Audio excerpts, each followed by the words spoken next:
Kita langsung mulai. Ya. Bismillahirrahmanirrahim. Alhamdulillahirabbil alamin. Wassalatu wassalamu ala asyrafil anbiya'i wal mursalin wa ala alihi thayyibin tahirin. Sudah selayaknya lah kita panjatkan rasa syukur kita kepada Allah Subhanahu wa taala karena karunia-Nya lah sehingga kemudian kita masih diberi kesempatan untuk membahas satu pembahasan penting di dalam Islam, yaitu tentang teologi Islam. Begitu juga kita sampaikan salam dan salawat kepada baginda Nabi Muhammad Sallallahu Alaihi Wasallam, di mana ketaatan kepadanya adalah suatu perintah kewajiban yang Allah berikan kepada kita. Assalamualaikum ayyuhan nabi wa rahmatullahi wa barakatuh. Assalamu alayna wa ala ibadillahi sholihin.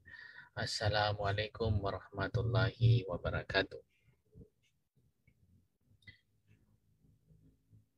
Ini adalah pertemuan pertama kita akan membahas tentang teologi Islam. Dan pada pertemuan ini kita akan membahas tentang seperti apa itu teologi Islam, seperti apa itu teologi, dan apa urgensinya terhadap diri kita. Saya tidak akan membahas lebih jauh definisi tentang teologi karena kita sudah sama-sama tahu bahwa teologi itu sendiri ada ilmu tentang agama, sebuah ilmu yang membahas tentang agama dan Tuhan, dan pembahasan itu dikaji berdasarkan nalar rasional. Maka ketika kita berbicara tentang teologi, maka kita sesungguhnya berbicara tentang keyakinan beragama. Nah, makanya teologi Islam biasa juga disebut dengan ilmu kalam, adalah ilmu yang membahas dan menjelaskan pembuktian tentang akidah-akidah Islam serta bagaimana Islam mengemukakan argumentasinya itu yang berhadapan dengan berbagai serangan-serangan terhadap keyakinan beragama. Makanya karena Islam, teologi Islam membahas tentang penjelasan dan pembuktian akidah-akidah Islam, maka teologi Islam pada konteks ini juga bisa dikenal atau bisa juga disebut dengan istilah usuluddin atau prinsip-prinsip agama, pokok-pokok agama. Karena usuluddin itu sendiri merupakan pondasi, dia juga adalah asas, dasar, dan keyakinan dari agama Islam. Maka ketika seseorang mengimani pokok agama ini, seseorang meyakini pokok agama ini, maka itu sudah menjadi syarat dia disebut sebagai seorang muslim. Dan karena hal ini berkait dengan keyakinan, hal ini terkait dengan keimanan, maka pada konteks ini tidak ada istilah atau tidak bisa kita sebut sebagai suatu hal yang mesti ditaklidi. Tidak bisa kita kemudian hanya sekedar tunduk dan sekedar mengikuti atau sekedar mengimani apa yang disampaikan. Karena manusia secara alamiah itu tidak akan mudah meyakini sesuatu, tidak akan mudah mempercayai sesuatu ketika sesuatu itu tidak terbukti secara rasional, ketika sesuatu itu tidak bisa dibuktikan. Semua manusia di alam semesta ini, di jagat raya ini, hanya mau mempercayai sesuatu ketika dia terbukti benar. Dia terbukti bahwa memang bisa untuk dipercayai, layak untuk diimani. Oleh sebab itu, karena usuluddin ini atau teologi Islam ini berkaitan dengan hal-hal yang mesti diyakini, hal-hal yang berkaitan dengan keimanan, maka tidak layak bagi seseorang untuk tunduk atau taklid sekedar mengikuti apa yang disampaikan oleh orang lain. Makanya pada konteks usuluddin ini, dia adalah suatu hal yang mesti dicari sendiri kebenarannya. Seseorang harus melakukan suatu penelitian dan pencarian dengan mengarahkan pikirannya untuk memahami, dan kemudian setelah terpahami, terbukti benar, baru kemudian diyakini atau diimani. Nah, sebelum kita membahas tentang prinsip-prinsip agama, maka hal paling pertama yang harus kita definisikan terlebih dahulu itu adalah apa itu agama atau din. Din atau agama itu berasal dari bahasa Arab yang secara leksikal berarti ketaatan dan balasan. Secara teknikal, din berarti iman kepada pencipta manusia dan alam semesta, serta kepada hukum-hukum praktis yang sesuai dengan keimanan tersebut.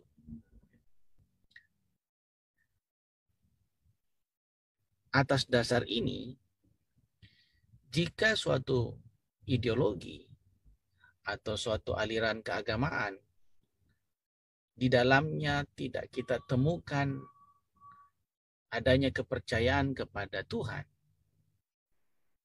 adanya kepercayaan kepada Maha Pencipta, maka berdasarkan definisi ini, ideologi itu tidak bisa disebut dengan agama. Karena orang-orang yang percaya secara mutlak bahwa eksistensi Tuhan itu tidak ada, walaupun kemudian dia menunjukkan berbagai argumentasi tentang bagaimana munculnya alam semesta ini dari proses sebab akibat di alam materi, tetap tidak bisa disebut sebagai orang-orang yang beragama. Karena itu tadi, landasan seseorang disebut beragama itu adalah ketika secara keyakinan ia meyakini adanya Maha Pencipta, dan secara keyakinan ia meyakini adanya hukum-hukum praktis yang sesuai dengan keimanan tersebut. Nah, karena agama secara definisi tadi berkaitan dengan keyakinan terhadap pencipta dan keyakinan terhadap hukum praktis, maka semua agama-agama yang mempercayai hal itu, walaupun di dalamnya ada berbagai macam penyimpangan, tetap disebut sebagai sebuah agama. Hanya saja berdasarkan konteks ini, agama yang hadir di tengah-tengah umat manusia itu terbagi menjadi dua, yaitu agama yang benar dan agama yang batil. Kenapa bisa demikian? Karena agama yang benar adalah agama yang dasarnya atau pokoknya meliputi keyakinan-keyakinan yang benar, yang sesuai dengan kenyataan. Sedangkan agama yang tidak benar, walaupun dia mendasarkan keyakinannya kepada adanya Tuhan, tetapi ketika ajaran-ajaran dan hukum-hukumnya tidak dibangun atas fondasi yang kokoh dan tidak dapat dibuktikan kebenarannya, maka pada dasarnya agama tersebut tidak bisa disebut sebagai agama yang benar. Ini adalah satu bentuk konsekuensi logis ketika kita berangkat dari definisi yang tadi sudah disebutkan. Berangkat dari definisi juga yang tadi yang sudah disebutkan, agama itu mempunyai dua rukun dasar. Yang pertama berkaitan dengan akidah atau keyakinan-keyakinan yang merupakan prinsip dari sebuah agama. Sedangkan yang kedua itu berkaitan dengan hukum praktis yang merupakan konsekuensi logis dari prinsip agama tersebut. Jadi ada dua rukun dasar berdasarkan definisi agama yang tadi sudah disebutkan, yaitu berkaitan dengan akidah, keyakinan yang merupakan prinsip dasar agama, Dan yang kedua berkaitan dengan hukum-hukum praktis yang merupakan konsekuensi logis dari prinsip agama tersebut. Artinya ketika kita sudah meyakini agama tersebut, kita meyakini prinsip-prinsip dasarnya, maka apapun bentuk-bentuk hukum yang dikeluarkan dari agama tersebut, itu dijalankan. Nah, jika kita letakkan pada istilah usul dan furu, maka prinsip agama atau akidah bisa juga disebut dengan usul atau usul agama, sedangkan hukum-hukum praktis bisa juga disebut dengan furu atau cabang dari agama. Nah, jika dua rukun tadi diletakkan pada istilah pandangan dunia dan ideologi, maka akidah atau keyakinan itu juga bisa disebut sebagai pandangan dunia. Definisi pandangan dunia itu adalah seperangkat keyakinan mengenai penciptaan alam semesta dan manusia, bahkan mengenai wujud mutlak. Jadi keyakinan rukun pertama tadi yang berkaitan dengan keyakinan atas prinsip-prinsip agama atau akidah terhadap prinsip-prinsip agama, itu juga bisa kita sebut sebagai pandangan dunia. Dan hukum-hukum praktis yang merupakan konsekuensi logis dari akidah tersebut, itu juga bisa kita sebut sebagai ideologi. Di mana ideologi berarti sebagai sebuah seperangkat pandangan universal tentang sikap praktis manusia. Nah, jika kita meneliti dan mempelajari berbagai pandangan dunia yang ada, secara umum pandangan dunia itu terbagi atas dua secara umum, yaitu pandangan dunia ilahi, pandangan dunia yang mengakui adanya Tuhan, pandangan dunia yang mengakui adanya Maha Pencipta, dan yang kedua itu adalah pandangan dunia yang tidak mengakui hal-hal yang bersifat metafisis. Pandangan dunia ini mengingkari alam-alam metafisis, dia mengingkari adanya Tuhan. Biasa juga disebut dengan pandangan dunia materialisme. Orang-orang yang meyakini pandangan dunia ini biasanya disebut sebagai kaum materialis. Nah, jika agama kemudian dilihat dan ditinjau pada semua cakupan agama, ada satu perkataan Sayyidina Ali bin Abi Thalib karamallahu wajhah yang sangat menarik, yang kalimat ini, perkataan beliau ini bisa dijadikan juga sebagai definisi atas agama, di mana definisi ini mencakup semua agama. Imam Ali bin Abi Thalib alaihissalam berkata, rahimallahu imra'an alima min aina wa fi aina wa ila aina.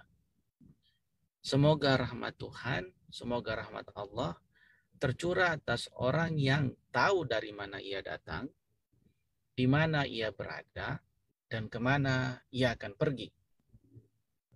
Jadi, apapun agama itu, jika kita ingin mendefinisikan suatu definisi yang mencakup semua agama, jika agama itu mampu menjawab di mana ajaran-ajarannya bisa menjawab pertanyaan-pertanyaan mendasar manusia tentang awal dan akhir eksistensi, serta menunjukkan jalan dalam mencapai tujuan penciptaan, maka definisi ini pada dasarnya mencakup semua agama yang ada, di mana agama-agama tersebut mengakui adanya Tuhan, kemudian punya hukum-hukum praktis, sekaligus mengajarkan cara untuk menjawab pertanyaan-pertanyaan tentang awal dan akhir kehidupan, awal dan akhir eksistensi, serta menunjukkan jalan untuk mencapai tujuan tersebut. Seperti yang tadi disampaikan oleh Imam Ali bin Abi Thalib alaihissalam, beliau berkata, semoga rahmat Tuhan tercurah atas orang yang tahu dari mana ia datang, di mana ia sedang berada, dan kemana ia akan pergi. Nah, jawaban dari 3 pertanyaan tadi, pertanyaan mendasar tadi, tentang awal dan akhir kehidupan, serta jalan mencapai tujuan, maka inilah yang kemudian menjadi prinsip dasar atau pokok-pokok dasar dari agama-agama samawi, yaitu iman kepada Allah yang Esa. Ini berbicara pada jawaban awal kehidupan, kemudian beriman kepada kehidupan hari akhirat, kehidupan abadi setiap manusia di akhirat, di mana di sana kelak setiap manusia akan menerima pembalasan amal yang pernah ia lakukan semasa hidup di dunia. Ini jawaban atas akhir eksistensi. Dan yang ketiga adalah iman kepada para nabi dan rasul yang diutus oleh Allah untuk memberi hidayah dan bimbingan kepada seluruh umat manusia untuk mencapai puncak kesempurnaan dan kebahagiaan di dunia dan akhirat. Nah, ini adalah jawaban atas pertanyaan jalan mana yang mesti ditempuh untuk mencapai tujuan.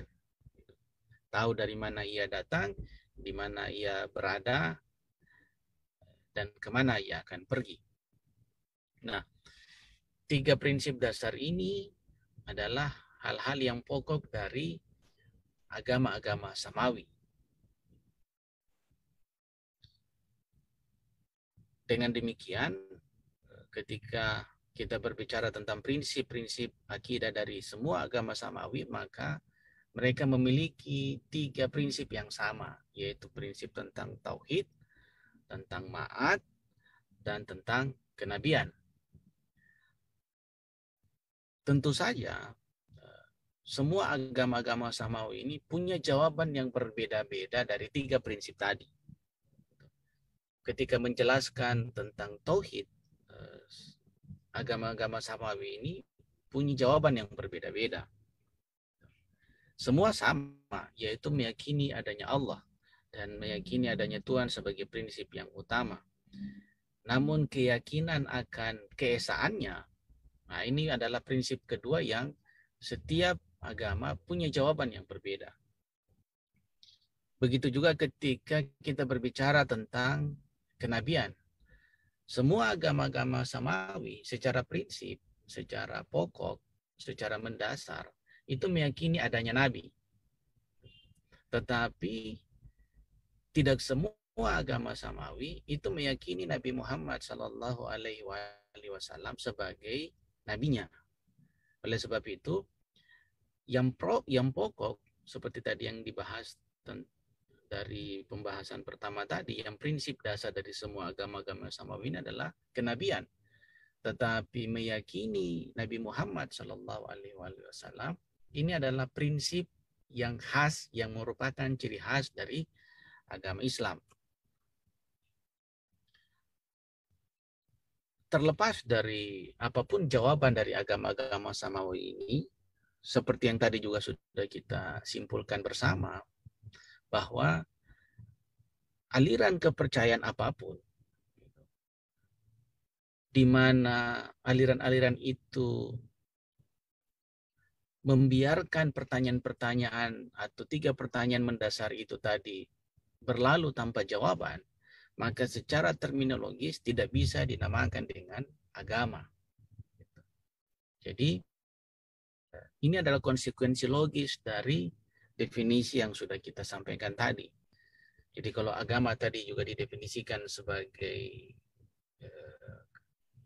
sekumpulan ajaran yang bisa menjawab 3 pertanyaan tadi, di mana 3 pertanyaan tadi menghasilkan jawaban berupa tauhid, hari akhirat, dan kenabian, maka aliran kepercayaan manapun atau ajaran kepercayaan manapun, jika tidak menjawab 3 pertanyaan mendasar tadi atau 3 prinsip pokok tadi, maka pada dasarnya atau secara terminologis tidak bisa disebut dengan atau tidak bisa dinamakan dengan agama. Nah, kita sudah membahas tentang apa itu agama dan apa yang menjadi prinsip-prinsip dasar di dalam teologi atau teologi Islam atau agama-agama samawi. Sekarang kita akan membahas tentang urgensi dari teologi Islam. Kenapa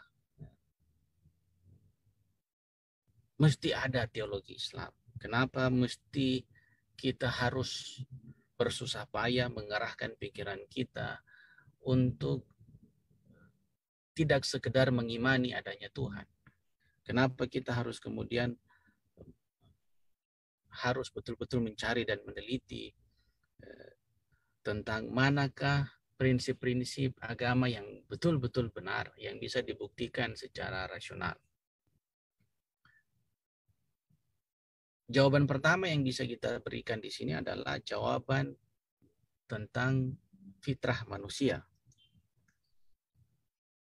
Secara fitrawi, manusia punya dua kecenderungan atau dua dorongan atau dua motivasi. Walaupun ada juga kecenderungan-kecenderungan yang lain. Namun pada pembahasan kali ini kita akan membahas yang berkaitan dengan urgensi teologi Islam. Kecenderungan yang pertama itu adalah rasa ingin tahu. Semua manusia ketika sudah mencapai usia tertentu, itu muncul rasa ingin tahunya. Jika kita perhatikan seorang bayi yang sudah bisa merangkak, itu dia akan bergerak ke sana dan kemari, merangkak dari satu sudut ke sudut yang lain, dari satu tempat ke tempat yang lain, dan itu biasanya ingin mencari tahu, rasa penasarannya muncul, ingin mempelajari benda-benda yang dilihatnya, yang dipegangnya, yang didengarnya. Kemudian yang kedua, kecenderungan yang kedua pada diri manusia itu adalah motivasi untuk meraih keuntungan dan menghindari mara bahaya. Tidak ada satupun manusia di dunia ini itu suka akan sesuatu yang menyulitkan atau suka terhadap sesuatu yang membahayakan dirinya. Semua manusia pasti ingin meraih kebahagiaan, ingin meraih keuntungan, dan menghindari mara bahaya. Nah, kedua dorongan ini atau kedua motivasi internal ini, fitrah ini, itu pada dasarnya secara alamiah memotivasi manusia untuk mencari berbagai jawaban atas pertanyaan-pertanyaan yang muncul, yang mana pada hakikatnya berkaitan dengan agama. Rasa ingin tahu manusia itu akan membuatnya terdorong untuk menjawab berbagai persoalan tentang siapa yang menciptakan dirinya. Untuk apa saya diciptakan? Kemudian apakah ada alam selain alam dunia ini? Seseorang yang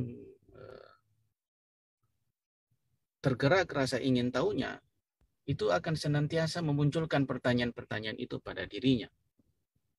Apakah ada kehidupan di akhirat sana? Apakah ada kehidupan setelah kehidupan dunia ini? Apakah kemudian ada cara untuk bisa bahagia di dunia dan akhirat? Atau apakah ada aturan-aturan undang-undang yang secara hakiki mengatur kehidupan manusia? Ini adalah pertanyaan-pertanyaan yang sesungguhnya muncul pada diri manusia karena rasa ingin tahunya. Dan persoalan-persoalan ini pasti membutuhkan jawaban untuk memuaskan dahaga keingintahuannya. Sedangkan motivasi untuk meraih keuntungan dan menghindari mara bahaya pada dasarnya adalah dorongan alamiah manusia untuk memenuhi berbagai kebutuhannya. Karena manusia ingin bahagia, manusia ingin meraih keuntungan, ingin mendapatkan keuntungan dan menghindari mara bahaya, maka sudah pasti manusia hanya akan memenuhi kebutuhan-kebutuhan yang betul-betul menguntungkan dirinya. Dan untuk bisa memenuhi kebutuhan itu, suka atau tidak suka, itu hanya bisa diperoleh dengan pengetahuan tertentu. Seseorang hanya bisa mendapatkan suatu keuntungan yang ingin diraih ketika ia tahu cara untuk meraih hal tersebut. Ada pengetahuan yang terlebih dahulu harus dia ketahui untuk kemudian memperoleh keuntungan itu. Dengan kata lain, walaupun itu berupa keuntungan duniawi, secara alamiah untuk mendapatkan keuntungan itu semuanya diawali dengan mengerahkan pikiran dan pengetahuannya terlebih dahulu. Mengerahkan daya nalarnya terlebih dahulu, baru kemudian ia bisa meraih keuntungan tersebut. Nah, agama pada dasarnya kebutuhan mendasar pada manusia. Karena agama itu akan mengajarkan cara kepada kita untuk meraih kesenangan dan kebahagiaan, serta menghindarkan diri kita dari hal-hal yang membuat kita menderita. Hal-hal yang sesungguhnya membuat kita mengalami kesulitan di dalam kehidupan ini. Maka pada dasarnya agama ini adalah elemen utama di dalam pemenuhan kebutuhan manusia. Jadi ketika manusia tergerak rasa ingin tahunya dan sekaligus termotivasi untuk mendapatkan keuntungan dan memenuhi kebutuhannya dengan keuntungan tersebut, maka pada dasarnya agama adalah kebutuhan utama manusia. Agama pada dasarnya adalah sesuatu yang menguntungkan bagi manusia dan merupakan kebutuhan dasar bagi manusia, sekaligus bisa memberikan jawaban atas berbagai pertanyaan-pertanyaan dan rasa ingin tahu dari manusia itu. Nah, namun mungkin ada yang bilang atau ada yang mengatakan bahwa betul saya punya rasa ingin tahu, betul saya ingin mendapatkan kebahagiaan, betul saya ingin menghindari mara bahaya, tetapi saya tidak pernah merasa bahwa agama hadir untuk itu. Saya bahkan mungkin tidak merasa bahwa agama bisa menjawab pertanyaan-pertanyaan itu. Bahkan mungkin kita akan mengatakan bahwa tidak ada kebutuhan agama lahir secara fitrawi dari dalam diri saya. Nah, kenapa bisa demikian? Jawabannya adalah karena pada dasarnya besar kemungkinan fitrah beragama itu tertimbun di dalam jiwa kita lantaran faktor-faktor yang melingkupi dan pendidikan yang tidak benar atau menyimpang dari jalan yang lurus. Jadi, rasa ingin tahu kita yang pada dasarnya mengarahkan kita untuk beragama, sekaligus motivasi kita untuk meraih keuntungan itu bisa didapatkan lewat agama.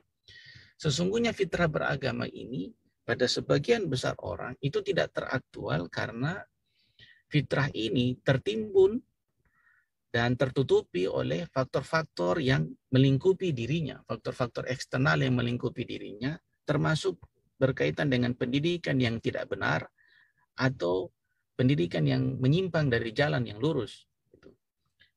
Oleh sebab itu,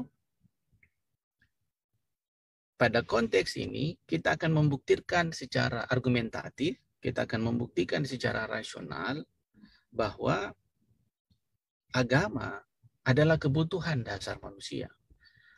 Agama adalah kebutuhan pokok manusia.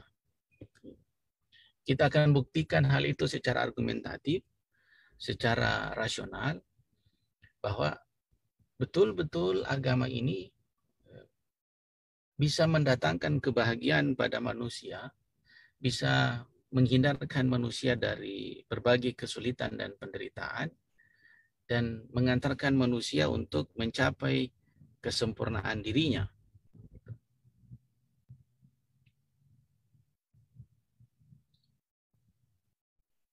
Karena pada dasarnya, syarat utama bagi kehidupan manusia itu adalah komitmennya pada pandangan dunia dan ideologi yang benar. Seseorang yang melandasi kehidupannya dengan dua dasar ini, maka ia akan hidup sebagai seorang manusia yang hakiki. Seperti tadi sudah kita sebutkan, ketika kita berbicara tentang agama, kita berbicara pada dua rukun tadi, berbicara pada pandangan dunia dan ideologi, berbicara kepada keyakinan dan akidah kepada Tuhan, kepada Maha Pencipta, dan berbicara pada hukum-hukum praktis sebagai konsekuensi logis atas keimanan tersebut. Jadi, ketika seseorang betul-betul meyakini kedua hal itu, punya pandangan dunia dan ideologi yang benar, maka pada dasarnya hal itu menjadi syarat dia disebut sebagai seorang manusia. Ada 3 premis yang mesti diketahui terlebih dahulu untuk membuktikan secara argumentatif bahwa kita betul-betul butuh agama. Kita betul-betul harus punya pandangan dunia yang benar dan ideologi yang benar. Kita betul-betul harus punya dasar-dasar agama yang benar dan mengikuti hukum-hukum praktis yang benar. Premis pertama itu adalah manusia adalah makhluk pencari kesempurnaan.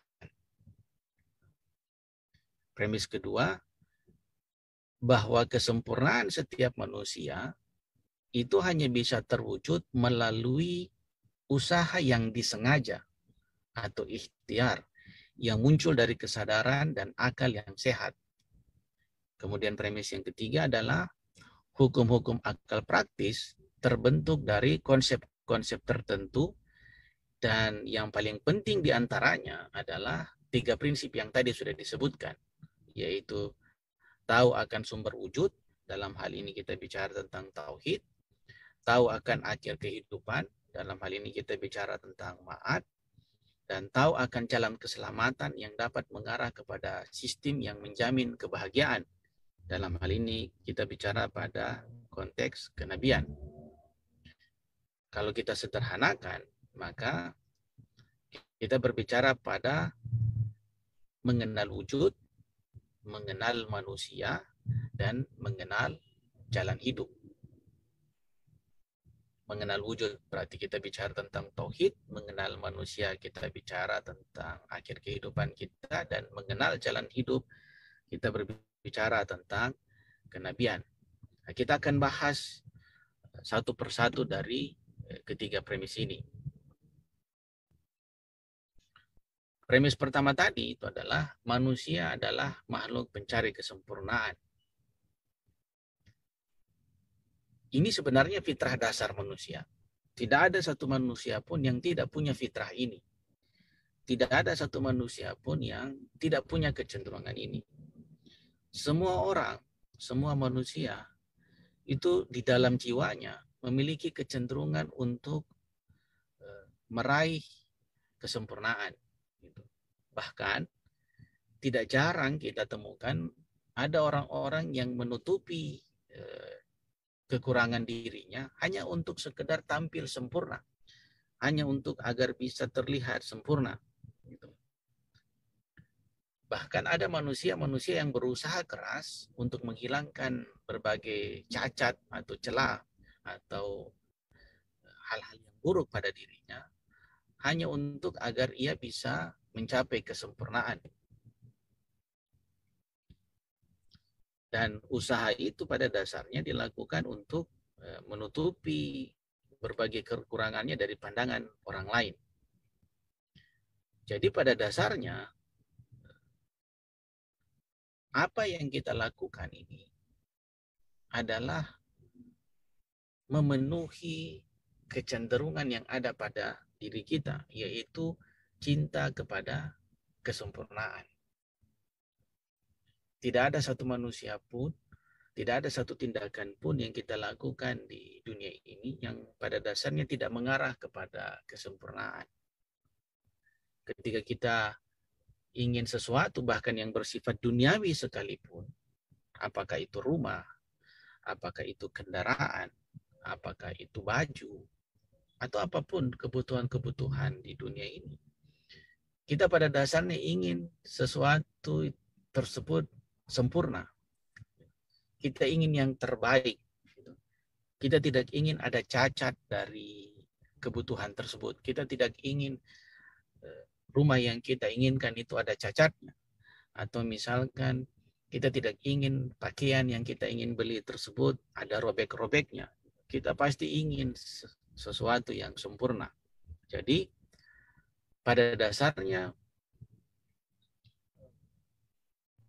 sumber dari berbagai sikap lahiriah kita, apa yang kita lakukan di dunia ini, itu pada dasarnya sumbernya adalah cinta kepada kesempurnaan.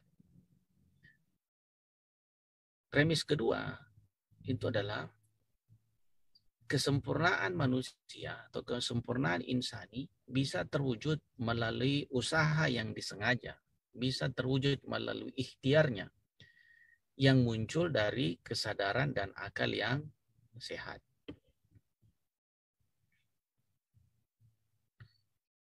Karena manusia ini pada dasarnya melakukan sesuatu didasari oleh cinta kepada kesempurnaan,